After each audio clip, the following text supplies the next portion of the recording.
बड़ा वो नहीं है जिसको जगत बड़ा कहता है, बड़ा वो है माई बाप जो सबके भीतर बड़प्पन का दर्शन करता है।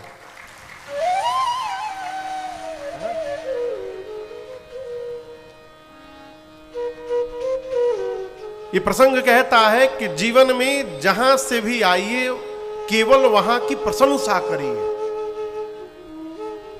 जिसके घर से भी आइए केवल प्रशंसा करिए। कमी कहां नहीं है हो, अपने चेहरे पर दाग लग जाए तो बिना दर्पण के दिखाई नहीं पड़ता है, लेकिन दूसरे के चेहरे के दाग को देखने के लिए दर्पण की आवश्यकता नहीं पड़ती है। विनोद बाबू, क्या करिए? प्रशंसा करिए। और याद करिएगा, रखिएगा, प्रशंसा करना भी स्वभावजन्य है। यदि चाचा जी प्रशंसा करने का स्वभाव नहीं है तो आदमी बैकुंठ में भी जाकर निंदा करेगा, और यदि प्रशंसा करने का स्वभाव बन गया तो आप अभाव में भी प्रशंसा गाते रहेंगे और नाचते रहेंगे। एक बड़ी बड़ी गूढ़ कथा मैं आपको सुनाऊं। मैं बहुत छोटा था, कलकत्ता में एक न्यूज़पेपर हिंदी समाचार पत्र है जिसका नाम है सन्मार्ग। तो रविवार के दिन सन्मार्ग के एक विशेषांक में रविवार को बहुत सारी बोध कथाएं छपती हैं। अभी भी छपता है प्रत्येक रविवार को। मैं बहुत बचपन की बात बता रहा हूं। उस पेपर में मैंने कहानी पढ़ी और वो कहानी मुझे अब तक स्मरण में है, उसका विस्मरण नहीं हुआ। एक व्यक्ति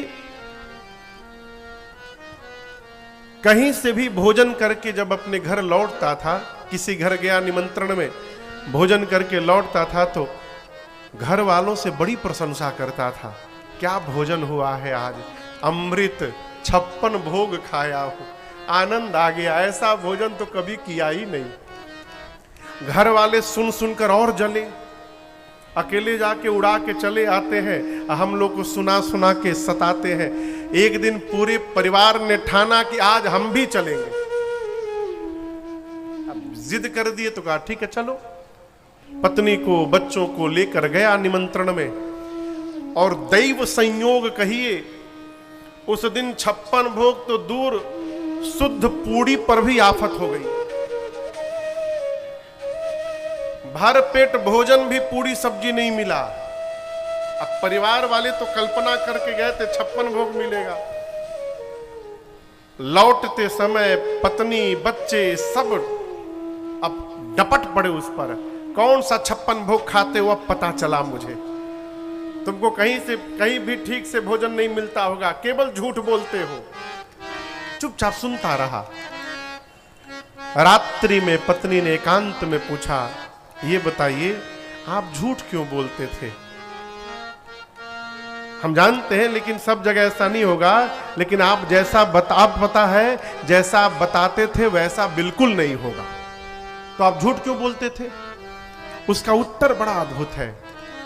कहता है, भाग्यवान जिसके घर से मैं भोजन करके लौटता हूं उसका नमक खा के आता हूं, और किसी का नमक खा के उसकी निंदा किस मुख से मैं करूंगा, इसलिए मैं केवल प्रशंसा करता हूं। कितनी बड़ी बात। श्री चक्रवर्ती जी ने भांट की तरह श्री जनक जी महाराज की प्रशंसा गाई, बिरदावली गाई। शुभ दिन देख करके कल कंगन छुड़ाया गया है। कुछ दिन रहने के बाद श्री विश्वामित्र जी विदा लेकर के चक्रवर्ती जी से अपने स्थान बक्सर वापस गए। आज हम और आप श्री अयोध्या कांड की कथा में प्रवेश करेंगे। यह श्री रामचरितमानस का द्वितीय कांड है, दूसरा कांड है। कांड के प्रारंभ में गोस्वामी जी ने भगवान शंकर को याद किया है। शंकर जी को गोस्वामी जी ने बाल कांड में 2 श्लोकों में याद किया है। भवानी शंकरौ वंदे श्रद्धा विश्वास रूपिणौ याभ्याम विना न पश्यन्ति सिद्ध स्वान्तस्थमीश्वरम। और दूसरा श्लोक, वंदे बोधमयम नित्यम गुरुम शंकर रूपिणम यमाश्रितो हि वक्रोपि चंद्रः सर्वत्र वंद्यते। जब बाल कांड में 2 श्लोक में शंकर जी को प्रणाम कर चुके थे, तो अयोध्या कांड के प्रारंभ में फिर से याद करने की क्या आवश्यकता थी? आप श्लोक देखिए, अयोध्या कांड का प्रथम श्लोक बाबा कहते हैं, यशांके च विभाति भूधर सुता देवापगामस्तके भाले बाल विधुर गले च गरलम यस्योरसी व्यालराट सोयम भूति विभूषणः सुरवरः सर्वाधि सर्वाधिपः सर्वदा सर्वः सर्वगतः शिवः शशिनिभः श्री शंकरः पातु माम्। पहले श्लोक में कहते हैं, जिन भगवान शंकर के वामांग में मां भवानी विराजमान है। यशांके च विभाति भूधर सुता, सिर पर देव नदी मां गंगा है, ललाट पर चंद्रमा है, गले में हलाहल विष है, वासुकी यज्ञोपवीत बनकर सुशोभित है। जो भगवान सर्वत्र है, सर्वज्ञ है, सबके स्वामी है, उन भगवान शंकर को मैं बारंबार वंदन प्रणाम करता हूं। क्यों? शंकर भगवान के जीवन से सीखने का सबसे महामंत्र मैं आपको निवेदन करूं, अभाव में भी कैसे आनंद में रहा जाए, ये भगवान शंकर के स्वभाव में दर्शन करिए। ऐसा नहीं कि उनके पास कुछ है नहीं और कुछ ला नहीं सकते, वो रखते नहीं अपने पास। क्यों? जो अपनी चिंता करेगा वो जगत का कभी कल्याण नहीं कर सकता है। स्वामी विवेकानंद जी कहते हैं, परिवार को सुखी करना हो तो अपने सुख का त्याग करना पड़ेगा। आपको सुनाया था मैंने, भगवान शिव, भगवान शंकर जैसा कोई देवता नहीं है। पीछे पंचायतन सरकार दिखाई पड़ रहे हैं, राम जी का परिवार है, हम राम जी की कथा गाते हैं, लेकिन आप दर्शन करिए, राम जी की पूजा तो होती है, सीता मैया की भी पूजा होती है, लक्ष्मण जी की पूजा तब होती है जब राम जी के साथ होते हैं, भरत जी शत्रुघ्न जी की पूजा तब होती है जब वो राम जी के साथ होते हैं। लेकिन आप मेरे शंकर भगवान का परिवार देखिए, बाबा की पूजा अलग से, मैया की पूजा अलग से, गणपति भगवान की पूजा अलग से, दक्षिण भारत में कार्तिकेय स्वामी मुरुगन स्वामी के नाम से पूजे जाते हैं, उनकी पूजा अलग से। और छोड़िए, गंगा जी की पूजा अलग से, चंद्रमा की पूजा अलग से, और तो और नाग पंचमी के दिन नगवों की पूजा होता है, होती है ना। ऐसा कोई परिवार आपको नहीं मिलेगा जिस परिवार के एक एक सदस्य की पूजा अलग अलग होती हो। एकमात्र परिवार है भगवान शंकर का। क्यों? कारण जानते हैं? इसका कारण केवल एक है, शंकर भगवान पूरे परिवार को लेकर मंगल भवना अमंगल हारी, मंगल भवना अमंगल हारी, द्रवो सो दशरथ अजिर बिहारी, द्रवो सो दशरथ अजिर बिहारी, मंगल भवना अमंगल हारी, मंगल भवना अमंगल हारी, उमा सहित जही जपत पुरारी, उमा सहित जपत पुरारी,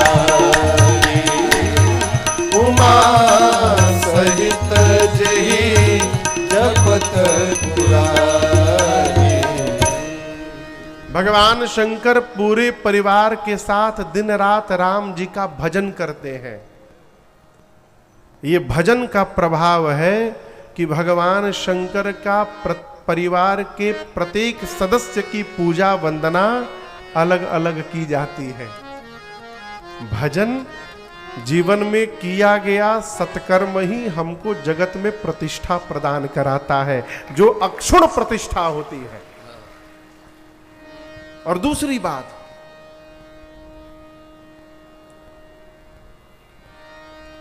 लोग समझते कि भगवान का भजन करो, साधु महात्मा बन जाओ तो झंझट से समाप्त हो जाओगे। कितना झंझट तो सरकारें लोग जान रहे होंगे। संसार में ऐसा कोई मनुष्य नहीं मिलेगा आपको जिसके पास कोई समस्या ना हो। और जो कह रहा है कि मेरे पास कोई समस्या नहीं है, आई एम सो सॉरी, वो झूठ बोल रहा है। कोई ऐसा नहीं है। हमरे लगे नहीं है का कि विनोद जी के लगे नहीं है, सरकार के पास नहीं है। इतनी समस्याएं हैं आप कल्पना नहीं कर सकते। मनुष्य का शरीर मिला है तो जवानी में समस्याएं आएंगी। उन समस्याओं में रहने के बाद भी भगवान का भजन बनता रहे, यही शंकर भगवान का जीवन है और यही इनसे सीखना है। इसलिए गोस्वामी जी ने पहले श्लोक में भगवान शिव को याद किया, दूसरे श्लोक में राम जी के मुख को वंदन किया। प्रसन्नताम यानगताभिषेकतः तथा न ममले वनवास दुःखतः मुखाम्बुजश्री रघुनंदनस्य मे सदास्तु सा मंजुल मंगल प्रदा। गोस्वामी जी कहते हैं, मैं राम जी के उस मुख को प्रणाम कर रहा हूं। किस मुख को? रात में राम जी सुने कि सवेरे युवराज बनना है, प्रसन्न नहीं हुए। और सवेरे सुनना कि वन में जाना है, दुखी नहीं हुए। आप समझ रहे हैं? आजकल किसी को आप बता दीजिए कि सवेरे आपको ये पोस्ट दिया जाने वाला है, आप बताकर बाहर निकले नहीं कि वो फेसबुक पर छीट देगा, तुरंत पोस्ट हो जाएगा हैशटैग लगाकर। राम जी सुने कि कल युवराज बनना है, भगवान प्रसन्न नहीं हुए। प्रसन्नताम यानगताभिषेकतः। प्रातः काल सुने कि युवराज नहीं, बब तो वनवासी बनना है, तथा न ममले वनवास दुःखतः। वन में जाना है, सुनकर दुख नहीं हुआ। हर परिस्थिति में राम जी का जो मुख एक समान रहता है, गोस्वामी जी कहते हैं मैं उस मुख को बारंबार वंदन प्रणाम करता हूं। यही मुख भक्तों का मंगल करने वाला है। तीसरा श्लोक, ये दूसरा श्लोक क्यों लिखा? जीवन में आनंद पूर्वक यदि रहना चाहते हैं तो परिस्थिति को स्वीकार करने का स्वभाव बनाइए। क्या करने का? स्वीकार। कई बच्चे नंबर कम आता है तो सुसाइड कर लेते हैं। एक परीक्षा का नंबर हमारे जीवन को निर्धारित नहीं कर सकता है। एक परीक्षा का नंबर हमारे जीवन को निर्धारित नहीं कर सकता। अंगूठा लगाने वाले लोग भी जगत में क्रांति करके बैठे हुए हैं। अंगूठा लगाने वाले लोग भी संसार में क्रांति करके बैठे हैं। और 100% नंबर लाने वालों को भी मैंने देखा है, घर में पागल बन करके बैठे हैं। मैंने देखा है। परीक्षा मनुष्य को अपना 100% देना चाहिए। अपना 100%। मैं किसी को, हमसे लोग पूछते हैं महाराज जी हमारे लिए क्या आज्ञा है? एक काम करिए, आपको जो भगवान ने काम सौंपा है ईमानदारी से अपना काम करिए। बस आप जो काम करते हैं, जो मनुष्य ईमान पूर्वक, नैतिकता पूर्वक, धर्म पूर्वक अपने कर्तव्य का पालन करता है, वो 24 घंटा भजन करता है। मजीरा लेकर गाना भजन नहीं है। यदि अपने आप दायित्व का निर्वहन धर्म पूर्वक कर रहे हैं तो आप भजन में ही जी रहे हैं। माताएं यदि भाव से भोजन बना रही हैं तो ये भोजन बनाना ही इनके जीवन का भजन है।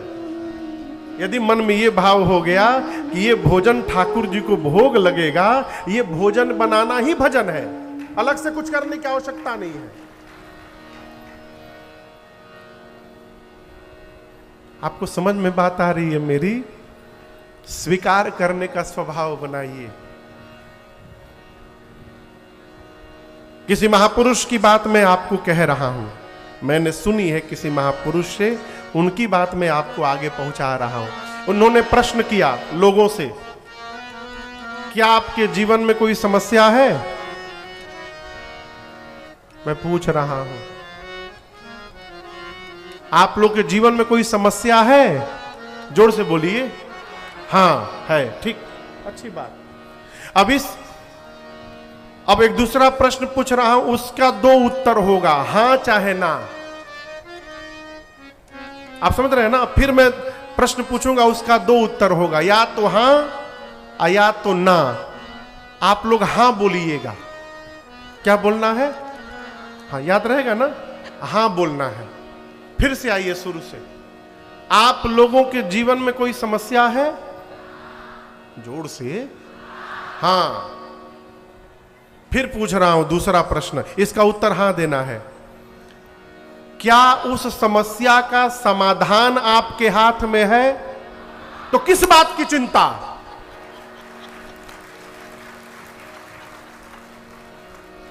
यदि समस्या का समाधान आपके हाथ में है तो किस बात की चिंता? समाधान करिए। अब ना बोलिएगा, ना। क्या बोलिएगा? फिर से आइए। क्या जीवन में कोई समस्या है? हां। हां बोलिए। हां। अब इसके बाद वाले में ना बोलना है। पहले हां बोले थे, हां, अब ना बोलना है। क्या उस समस्या का समाधान आपके हाथ में है? तो किस बात की चिंता? बड़ा गंभीर विषय है। यदि समस्या का समाधान आप कर सकते हैं तो क्यों रोना? समाधान करिए। और जब आप कुछ कर ही नहीं सकते तो फिर क्यों रोना? जो होगा उसको देखा जाएगा। आनंद में रहिए। आप कर सकते हैं तो करिए, नहीं कर सकते तो काहे रोना? अरे मरना ही है तो आज क्यों मरना? जब आएगा तब मरा जाएगा।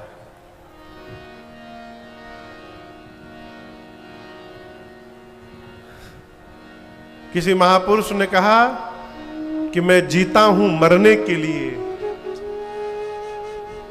मैं जीता हूं मरने के लिए, कुछ लोग मर मर के जी रहे हैं। आप समझ रहे हैं? मरना तो निश्चित है, आज नहीं मरना है, आनंद में रहना है। जीवन में परिस्थिति को स्वीकार करने का स्वभाव बनाइए, आप अभाव में भी नाचते हुए दिखाई पड़ेंगे। इसलिए गोस्वामी जी ने दूसरे श्लोक में राम जी के मुख को वंदन किया। तीसरा श्लोक, मेरे पीछे स्वरूप का दर्शन करिए। कहते हैं, नीलांबुज श्यामल कोमलांगम सीता समारो पितबाम भागम पाणौ महा सायक चारुचापम नमामि रामम रघुवंशनाथम। स्वामी जी कहते हैं, नील अंबुज यानी नीले बादल के समान जिनका रंग है। नीलांबुज श्यामल कोमलांगम, जिनके श्याम वर्ण के कोमल कोमल अंग हैं। सीता समारोपित बाम भागम, जिनके बाम भाग में मां सीता जी विराजमान है। पाणौ, पाणी मने हाथ, अब पाणौ मने उभौ, दोनों हाथ में। पाणौ महासायक चारु चापम, एक हाथ में महासायक राम जी के बाण का नाम है अमोघ बाण, एक हाथ में अमोघ बाण, चारु चापम, चारु मने सुंदर, चाप मने धनुष, एक हाथ में अमोघ बाण और दूसरे हाथ में सारंग धनुष लेकर के अयोध्या के सिंहासन पर जो राम जी विराजमान है, नमामि रामम रघुवंशनाथम, उन राम जी को मैं बारंबार प्रणाम करता हूं। ये अयोध्या कांड के 3 श्लोक हैं। 3 श्लोकों के बाद गोस्वामी जी ने दोहा लिखा। ये दोहा आप लोगों में से किसको किसको याद है? हाथ उठाइए। अयोध्या कांड का पहला दोहा कितने लोगों को याद है? सीपी भी आपको याद है?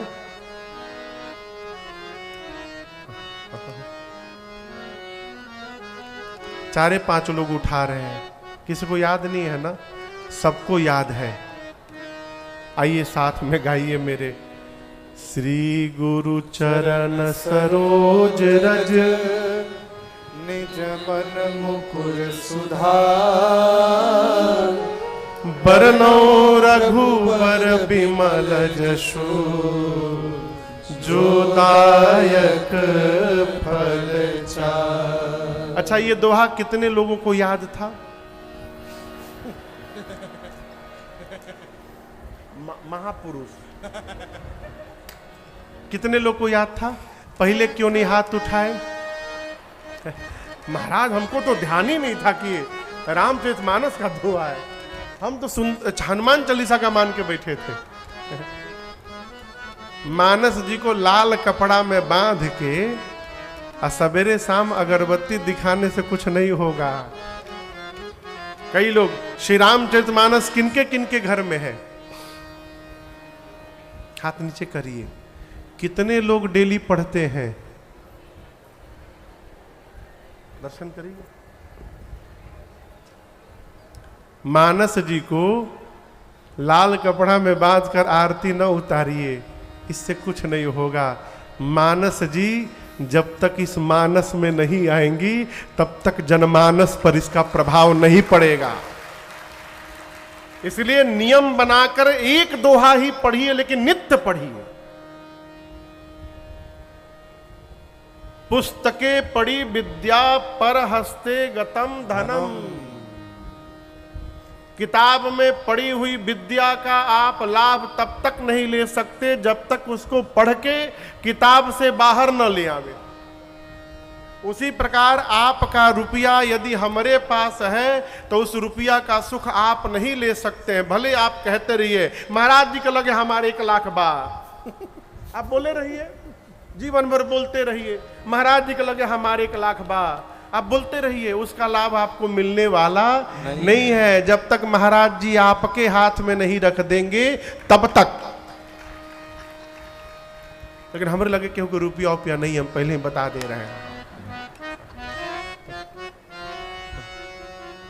कुछ लोग के हैं जो हम लौटा देंगे, है। हम ही बताएंगे नहीं के है। ये तो आनंद का विषय है। मानस जी को पढ़ने का स्वभाव बनाइए। बिना पढ़े कल्याण होने वाला नहीं है हो। कथा तो हम 9 दिन सुना के चले जाएंगे, 10वें दिन क्या होगा? इसलिए हम नहीं कहते कि आप 1 घंटा पढ़िए, नियम बनाइए। अभी हमारे एक भैया आए थे नागपुर से, देवानंद भैया, कमरे में बैठे थे। रिश्ते में हमारे साले लगते हैं वो, लेकिन उम्र में हमसे बड़े हैं बहुत, तो हम बचपन से उनको भैया भैया ही कहते हैं।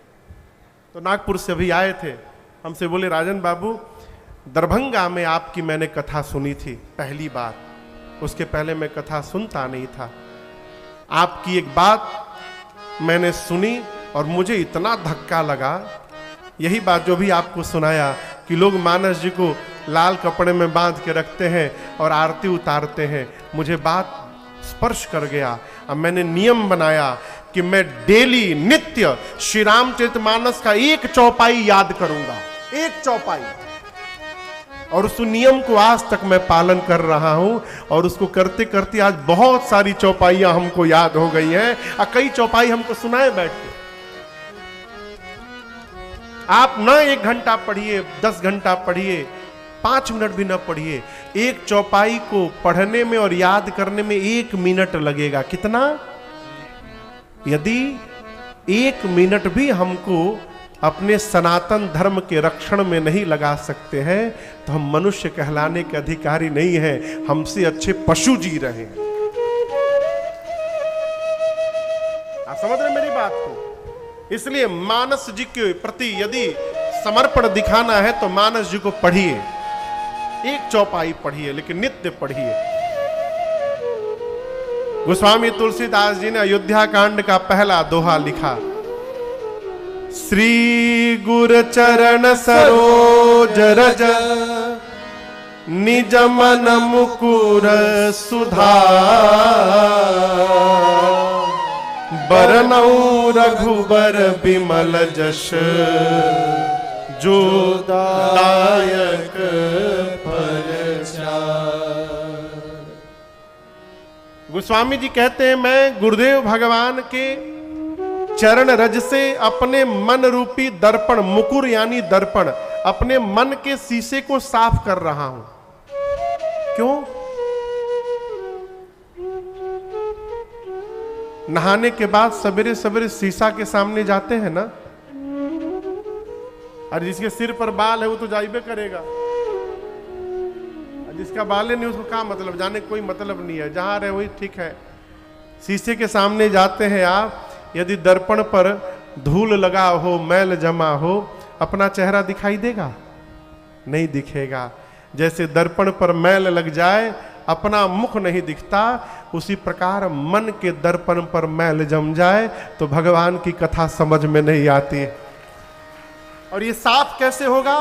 गुरुदेव भगवान के चरण रज की कृपा से, दूसरा कोई उपाय नहीं है।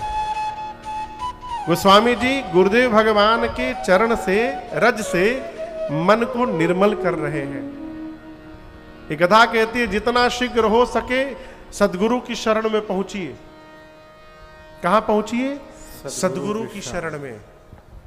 कहां मिलेंगे महाराज? आप भगवान का नाम जपना प्रारंभ करिए। कई लोग कहते हैं, महाराज क्या जरूरी है कि गुरु जी के मुख से ही भगवत नाम की दीक्षा लेकर राम राम जपा जाए? यदि हम बिना दीक्षा लिए राम राम जपेंगे तो काम नहीं करेगा। 100% करेगा, 100% करेगा। आप जपना शुरू करिए, बिना दीक्षा लिए नाम जपना शुरू करिए। यदि आप श्रद्धा से नाम जपेंगे तो ये नाम जप ही आपको सदगुरु के पास लेके चला जाएगा।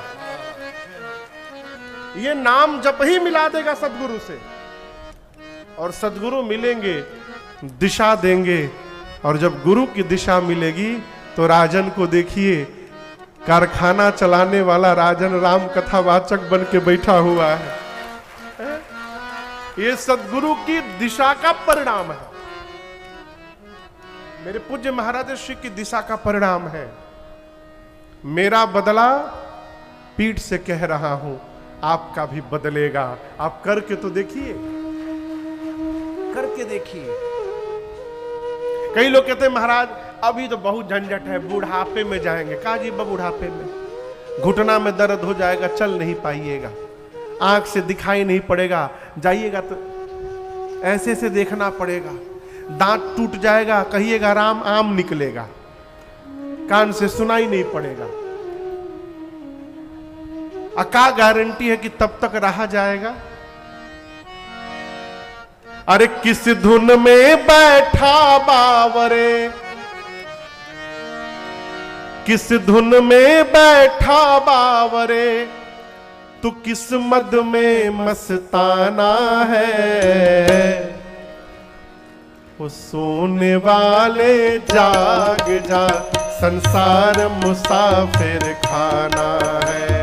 वो सोने वाले जाग जा, संसार मुसाफिर खाना है।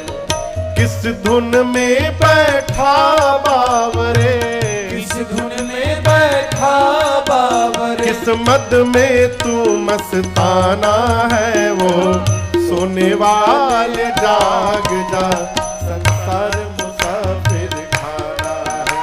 वो सोने वाले जाग जा, संसार मुसाफिर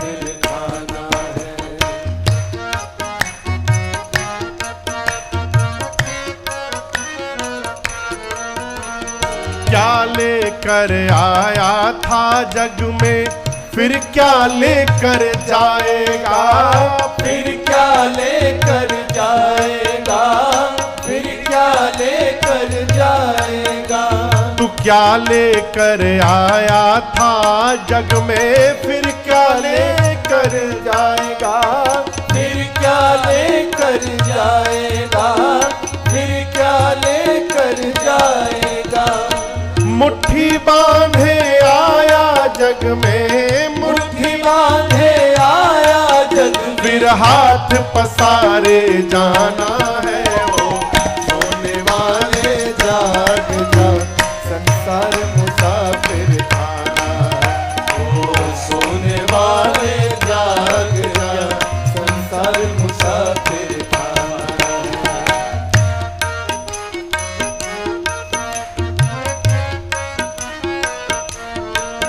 कोई आज गया, कोई कल गया, कोई चंद रोज में जाएगा, कोई चंद रोज में जाएगा, कोई चंद रोज में जाएगा। कोई आज गया, कोई कल गया, कोई चंद रोज में जाएगा, कोई चंद रोज में जाएगा, कोई चंद रोज में जाएगा। जिस घर से निकल गया पंछी, जिस घर से निकल गया पंछी, उस घर में फिर नहीं आना है। ओ सोने वाले जाग जा, संसार मुसाफिर खाना है। ओ सोने वाले जाग जा, संसार मुसाफिर खाना है।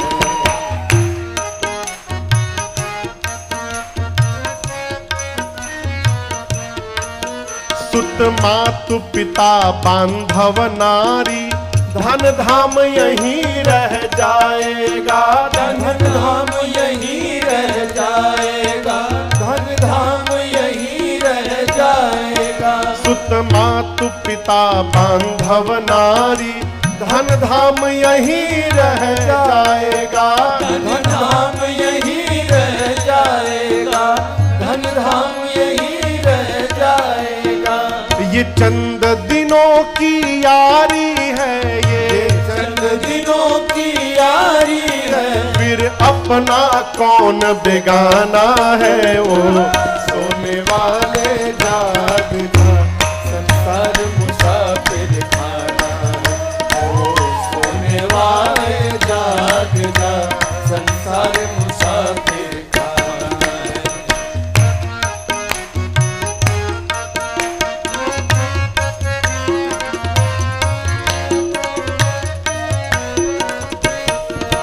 कहे भिक्षु यति हरि नाम जपो, फिर ऐसा समय न आएगा, फिर ऐसा समय न आएगा। कहे भिक्षु यति हरि नाम जपो, फिर ऐसा समय न आएगा, फिर ऐसा समय न आएगा। पाकर कंचन सी काया को, पाकर कंचन सी काया को, फिर हाथ मीज पछताना है। सोने वाले जाग जा, संसार मुसाफिर खाना है। ओ सोने वाले जाग जा, संसार मुसाफिर खाना है। इस धुन में बैठा बावरे, इस धुन में बैठा बाबरे, किस्मत में तू मस्ताना है। ओ सोने वाले जाग जा, संसार मुसाफिर खाना है। ओ सोने वाले जाग जा, संसार मुसाफिर खाना है। ओ सोने वाले जाग जा, संसार मुसाफिर खाना है। ओ सोने वाले जाग जा, संसार मुसाफिर खाना है। सावधान, जितना शीघ्र हो सके सदगुरु की शरण में चलिए। मानस का सिद्धांत कहता है, गुरु बिनु भव निधि तरई न कोई, जौ बिरंचि शंकर सम होई। यदि ब्रह्मा और शंकर भी शरीर धारण करके धरती पर आ जाए, हम आप नहीं, ब्रह्मा शंकर, बिरंचि शंकर, बिरंचि यानी ब्रह्मा, चाचा जी, ब्रह्मा जी और शंकर जी भी शरीर धारण करके धरती पर आ जाए तो बिना सदगुरु के शरण में गए उनका भी भव पार होने वाला नहीं है। ये मानस का सिद्धांत कहता है। सदगुरु की शरण में चलिए। सदगुरु कौन? जो हमारा इस लोक के साथ साथ उस लोक को भी व्यवस्थित बना दे, वो हमारा सदगुरु। जो जीवन की निराशा को आशा में परिवर्तित कर दे, वो हमारा सदगुरु। जो भगवान से हमारा संबंध बना दे, वो हमारा सदगुरु है। सदगुरुदेव भगवान। गोस्वामी जी अपने पूज्य गुरुदेव भगवान के चरण रज से मन रूपी दर्पण को निर्मल करते हैं और अयोध्या कांड की कथा प्रारंभ करते हैं। कहते हैं, जिस दिन से श्री रघुनाथ जी विवाह करके अयोध्या आए हैं, तब से अयोध्या में नित्य आनंद महोत्सव चल रहा है। नित नव मंगल मोद बधाई। और आपको सुनकर आश्चर्य लगेगा, आपके घर कोई विवाह मंगल महोत्सव हो जाए तो कितने दिन तक उत्सव मनाते हैं? पूछ रहा हूं। 5-10 दिन? 10 दिन बहुत बोल दिए आप। आजकल तो बिहवे के दिन आधा रिश्तेदार चले जा रहे हैं मुंह दिखाकर, हम आ गए, नोट कर लीजिए, ये पकड़िए लिफाफा, हमको मीटिंग पकड़ने जाना है, चले गए। बियाह के बेरा 4 लोग रहते हैं, 4 से 5 लोग। देहात में अबहिनो थोड़ा ठीक है, शहर में तो ठाकुर जी मालिक है। हमारे घर हमारी भैया की बारात गई थी, 3 दिन बारात रुकी थी। 1998 में चाचा जी थे उस शादी में, और सारे बाराती रुके थे 3 दिन। खूब आनंद महोत्सव हुआ। आपको सुनकर आश्चर्य होगा, राम जी विवाह करके लौटे, 11 वर्ष तक ये उत्सव चलता रहा। कितने दिन तक? 11 वर्षों तक नित नव मंगल मोद बधाई। अयोध्यावासी सब प्रकार से सुखी हैं। ऐसा मानिए कि रिद्धि सिद्धि रूपी नदियां अयोध्या रूपी समुद्र की ओर दिन रात दौड़ रही हो। सब विधि सब पुर लोग सुखारी, रामचंद मुख चंद निहारी। भगवान का दर्शन करके अयोध्यावासी आनंद में है। कितने वर्ष? 11 वर्ष। अयोध्यावासी नित्य भगवान शंकर से प्रार्थना करते, प्रभु आपने हमारी सभी मनोकामनाओं को पूर्ण कर दिया, अब आखिरी मनोकामना है, आप अक्षत। अक्षत मने? अक्षत मने अक्षत नहीं, अक्षत यानी रहते हुए, अपने रहते हुए। आप अक्षत युवराज पद, राम ही देऊ नरेश। अयोध्यावासी नित्य भगवान शिव से प्रार्थना करते हैं कि हे बाबा आप ऐसा कुछ करिए, अपने जीते जी दशरथ जी राम जी को युवराज बना दे।